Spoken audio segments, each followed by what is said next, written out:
Šiame vaizdo įraše mes surinksime šaknų pjovimo įrankį. Tikėtina, kad pirkdami jį, įrankis jau bus surinktas. Tačiau šiame vaizdo įraše parodysiu, kaip jį pataisyti, jei prireiktų išardyti ir vėl surinkti. Tiems, kurie nežino, kas yra šaknų pjovimo įrankis, štai jis čia. Matote, kad šonai yra lygus, todėl jis tinkamas naudoti PVC vamzdžiuose. Jei įsižiūrėsite, pamatysite, kad peiliai čia turi labai specifinę formą. Tai reiškia, kad sukant jį pagal laikrodžio rodyklę, jis nutrins viską, kas yra priekyje, o sukant prieš laikrodžio rodyklę, pašalins tai, kas buvo sujudinta. Tada nuolaužos praeina pro šias angas čia ir tai leidžia jums judėti toliau. Taigi, kaip jį prijungti? Matote, turime šią dalį čia, ši dalis jungiasi prie lanksčios ašies naudojant tuos tvirtinimo varžtus. Ir tada turime pagrindo plokštę. Ir ją galima naudoti kartu be jokių kitų dalių, jei reikia. Arba, žinoma, čia turėtumėte viršutinę galvutę, kuri tada būtų jūsų priekinis pjaunamasis peilis, jei norėtumėte viršuje turėti puodelio formos peilį. Tai tada užsidėtų ant viršaus štai taip ir visa konstrukcija taptų vienu dideliu šaknų pjovimo įrankiu. Taigi, aš jums parodysiu. Pirmas dalykas, kurį turite atsiminti, yra tai, kad naudojant šiuos varžtus, kurie viską laiko, šis įrankis dirbant labai vibruos. Todėl labai rekomenduoju naudoti šiek tiek fiksatoriaus, tai yra skystis, kurį užlašinate ant varžto, kai jį prisukate. Tai laiko viską vietoje ir apsaugo nuo pažeidimų, kai įrankis patiria didelį krūvį ir vibraciją. Dabar pagreitinsiu vaizdo įrašą, kad jums nebūtų nuobodu žiūrėti, kaip viską surenku. Pirmas dalykas, kurį reikia atsiminti, pirmiausia varžtus įsukate į priekinį ašmenį štai taip.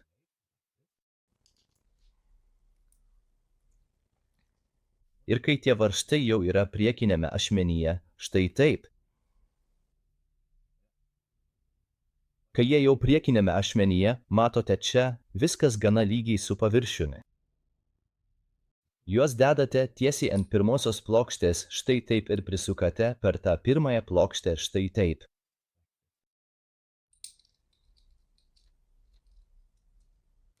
Ir kaip matote, kai jie išeina kitoje pusėje, jie beveik lygus ir su kita pusė. Padarysiu tą patį su antruoju varžtu. Ir vėlgi, jūs jį prilyginate šiai plokštei, matote, kaip gražiai ir sklandžiai jis praeina, kai sukate ir tampa visiškai lygus su paviršiumi, užtikrinant nepriekaištingą rezultatą.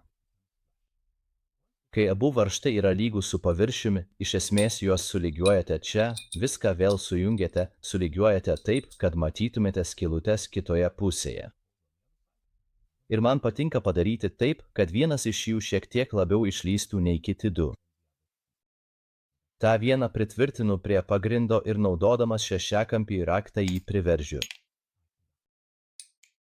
Kai tai padarau, sulygiuoju likusius du štai taip ir kai jie abu jau sulygiuoti. Matote, kaip galima šiek tiek pasukti. Ir galiausiai, žinote, aha, šitas tikrai liečiasi ir aš jį priveržiu. Šiuo metu, manau, būtų protinga pagreitinti šį vaizdo įrašą, kad nereikėtų nuobodžiauti darbuotojui.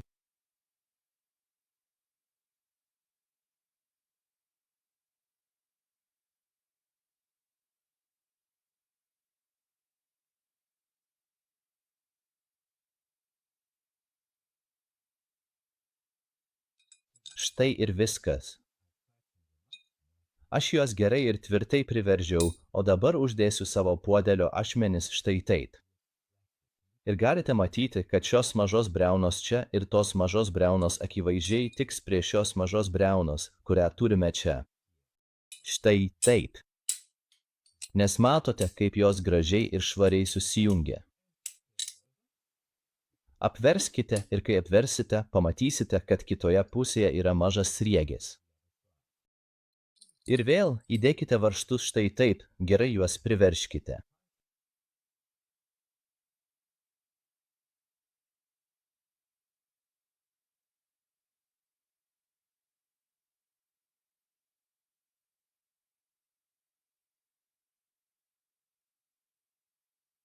Kai jau bus gerai priveržti, būsite pasiruošę, galite pradėti dirbti. Nepamirškite šiek tiek uždėti fiksuojančios veržlės ir įsitikinkite, kad kai uždėsite ant lanksčios ašies, tikrai tvirtai ją pritvirtinsite prie lanksčios ašies.